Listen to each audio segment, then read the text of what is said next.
Karamihan sa mga netizens at mga fans ay napapaisip na rin talaga na gusto na rin kaya ni Jericho Rosales na magkaanak muli kasi nga binata na nga si Santino at may girlfriend na nga ang kanyang anak. May nakapagsabi kaya kasi na kaya naghiwalay si Kim Jones at si Jericho dahil nga hindi daw magkaanak. 10 years na ngang nagsama at nagmahalan. Pero dumating daw talaga ang time na pareho silang nagdesisyon na maghiwalay. Wala ring nakakaalam kung may diferensya ba ang isa sa kanila or masyado lang talagang stress at busy kaya hindi nagkaroon ng supling. Siyempre, hindi rin talaga maialis sa mga fans na mag-isip na gusto rin talaga ni Jericho Rosales na magkaroon muli ng anak. At ayon din sa nakalap na chika, 7 taon daw talagang pinagsikapan ni Jericho Rosales at Kim Jones na magkaanak, pero hindi daw talaga pinalad ang dalawa.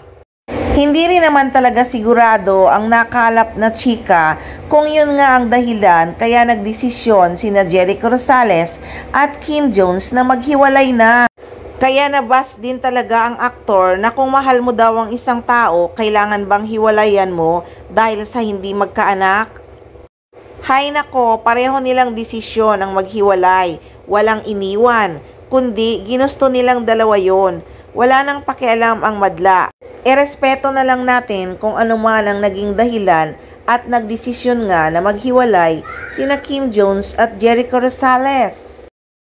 Kaya nga 'di ba mag-best friend talaga si Kim Jones at saka si Jericho Rosales kasi nga kagustuhan nilang dalawa talaga ang maghiwalay na. At baka si Kim Jones pa nga ang nagdesisyon ng hiwalayan nila ni Echo. Kaya hanggang ngayon ay talagang mag-best friend ang dalawa.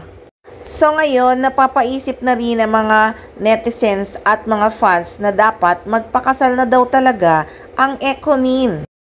Ay sana nga magpakasal na sila next year kahit hindi na sila gumawa ng movie or teleserye. Basta magpakasal na at magkaanak ng marami. Matatanda na at dapat magpamilya na.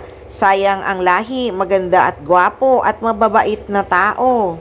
Total, amoy na amoy naman na talaga na sa happy ending na nga magtatapos ang pag-iibigan ni Jericho Rosales at Janine Gutierrez. Sa galawan naman kasi ng Echo Nin ngayon, parang nagpa-secret married na talaga sila. Naghihintay lang siguro ng tamang timing para sa church wedding.